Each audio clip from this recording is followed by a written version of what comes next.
Hello, good morning once again, all of you. This Bhupen Singh, SST teacher. Now, today we will discuss about the Mughal Empire, chapter number 4 in history, class 7.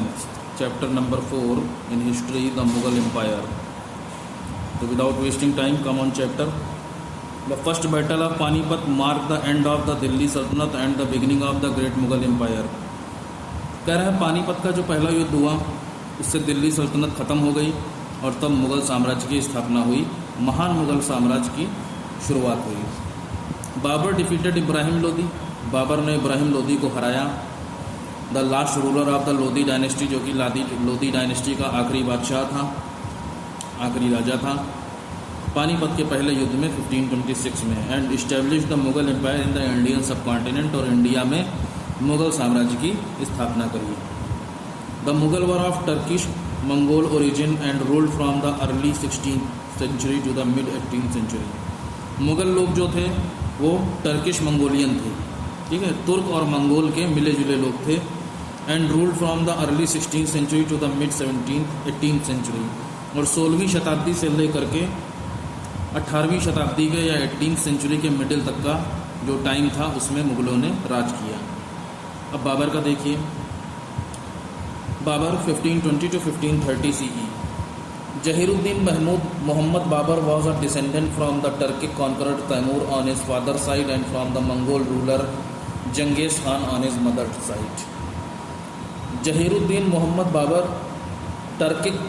Turkish conqueror था, Turkish conqueror पिता की तरफ से, पिता उसके तैमूर थे जो कि टर्किश के थे, तुर्क थे। And Genghis Khan on his mother side, और मंगोल रूलर जंगेज खान की तरफ से उसकी माँ थी, ठीक है।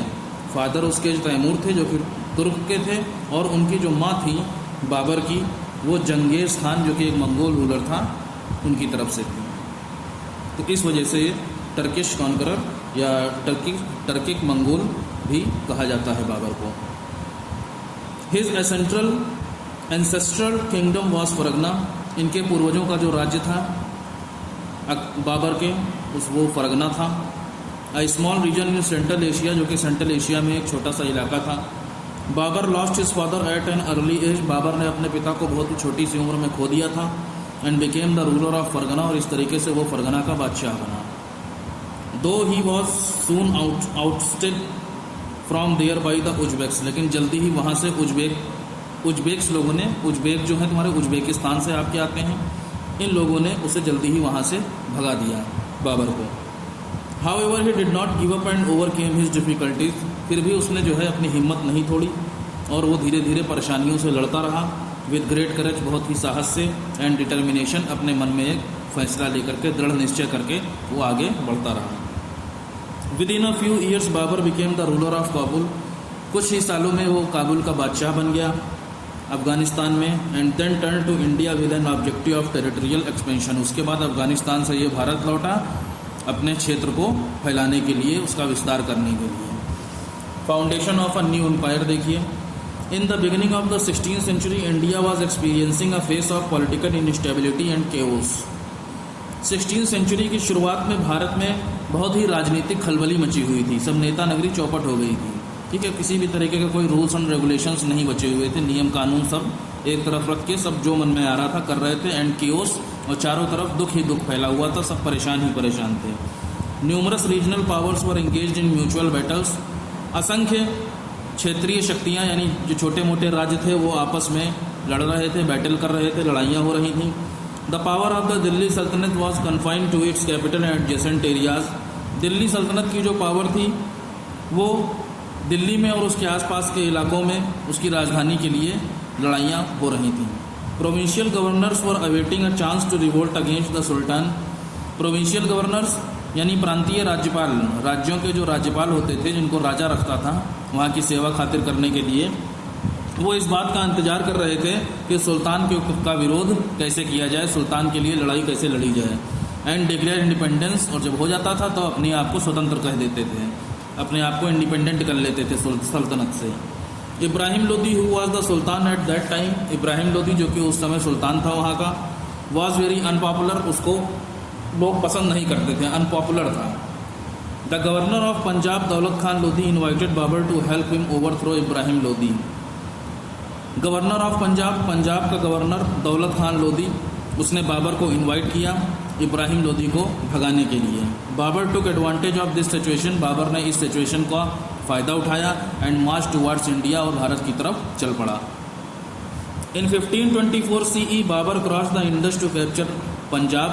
1524 में बाबर ने इंडस नदी को, इंडस रिवर को क्रॉस किया पंजाब को कैप्चर करने के लिए, and then return to Kabul to reorganise his army for a larger expedition, और बड़ी लड़ाई के लिए, एक बड़े समझ लीजिए डिटर्मिनेशन के लिए, एक बड़े एम के लिए उसने काबुल में जाकर के फिर से अपनी आर्मी को रीऑर्गेनाइज किया।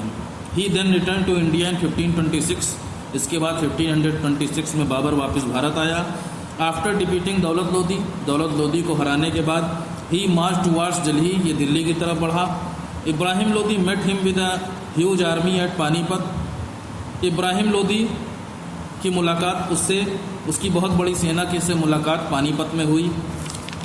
Babar army was small compare to that of Ibrahim Lodi's, Babur की आर्मी उस समय इब्राहिम लोदी की सेना से बहुत ही छोटी थी। Yet the latter was routed in a single day and Babur captured Delhi and Agra, लेकिन फिर भी उसने एक ही दिन में उनको जड़ से उखाड़ दिया and Babur capture Delhi and Agra, उसके बाद बाबर ने दिल्ली और आगरा के वो कब्जे में कर लिया। The first battle of Panipat mark the beginning of the Mughal rule in India, इस तरीके से पानीपत का जो पहला युद्ध हुआ वहाँ से मुगल बादशाहत की शुरुआत भारत में हो गई। However Babur had to face many challenges before he could claim himself a sovereign ruler, अपने आप को एक सोवरन रूलर यानी केवल एक राजा, संप्रभु राजा, ठीक है, यानी सबका राजा बनाने में उसको बहुत सी चुनौतियों का सामना करना पड़ा बाबर को। The Rajput under the leadership of Rana Sanga and the ambitious Afghans in and outside Delhi emerge as the two major threats to Babur's authority and his vision of an empire. Rana Sanga के अंडर में जो राजपूत थे और एम्बिशियस अफगान्स, मतलब अफगान्स लोग बहुत ही ज़्यादा चाहत रखते थे किसी चीज़ की कि ये सारा एरिया हमारा हो जाए, सब कुछ हमारे पास आ जाए, तो उनकी जो ये एम्बिशियस थी, जो उनकी महत्वाकांक्षा थी, उनकी जो विश थी, वही यही दोनों दिल्ली में बाबर के अधिकार को एक बनाने के लिए या उसके साम्राज्य को एक करने के लिए सबसे बड़ा खतरा थे। Babur fought a series of battles against them, Babur ने कई सारी लड़ाइयाँ लड़ी इनके खिलाफ, तो इस्टेब्लिश इस पावर, अपनी शक्ति को इस्टेब्लिश करने के लिए। In 1527 CE Rana Sanga of Mewar united the Rajput chieftains in a confederacy and challenged Babur at Khanwa village near Agra. 1527 में राणा सांगा जो कि मेवाड़ का राजा था, यूनाइटेड द राजपूत चीफ्टेंस, उसने राजपूत राजाओं को या राजपूत मुखिया लोग जो थे उनको एक किया, यूनाइट किया। इन अ कॉन्फेडरेसी, कॉन्फेडरेसी मतलब उनको एक षड्यंत्र, एक कॉन्स्पिरेसी बनाई उसने, ठीक है। एंड चैलेंज बाबर एट खानवा, और खानवा पर बाबा को चुनौती दी। अब विलेज नियर आगरा जो कि आगरा के पास एक गांव था। The ensuing battle ended in the defeat of Rana Sanga, इस युद्ध में राणा सांगा की हार हो गई। Thus giving Babur a strong hold over the Delhi Agra region, इस तरीके से बाबर को दिल्ली और आगरा के इलाके में मजबूती मिल गई। With the defeat of the Rajput के हारने के साथ ही one of the most potent challenges, एक बहुत ही ज़्यादा जो चुनौती उसके सामने थी, या बहुत ही बड़ी जो मुश्किल चुनौती थी, to the consolidation of the Mughal empire was eliminated, क्या थी कि मुगल साम्राज्य को कंसोलिडेट करना था, यानी एक करना था, ठीक है, वो एलिमिनेट होती जा रही थी, ये चीज़ उसके हाथ से निकलती जा रही थी। And Babur continue to capture a number of fort such as Gwalior, Dholpur and Alwar, और इसके साथ ही बाबर इन सारी चीज़ों को, यानी इनको कंसोलिडेट करने के लिए, इनको एक करने के लिए लगातार किलों को जीतता जा रहा था, जिसमें ग्वालियर, धौलपुर और अलवार है। Another group of Rajput became powerful under Medini Rai, Rajput लोगों का एक और ग्रुप बहुत ही ज़्यादा शक्तिशाली बना मेडनी राय के अंडर में। द रूलर ऑफ चंदेरी, जो कि चंदेरी की रानी थी, चंदेरी का राजा था। In 1528 Babur march against them, 1528 में बाबर ने इनके खिलाफ लड़ाई लड़ी and captured the Chanderi fort after a siege, और चारों तरफ घेरने के बाद उसने चंदेरी के किले के ऊपर कब्जा कर लिया। The battle of Chanderi crush the Rajput power completely, Chanderi के युद्ध में राजपूत लोगों की जो लड़ाई थी, जो उनका रुतबा था, वो पूरी तरीके से कुचल दिया गया। And the foundations of the Mughal empire became stronger, और मुगल साम्राज्य की जो फाउंडेशन थी वो और ज़्यादा मजबूत हो गई।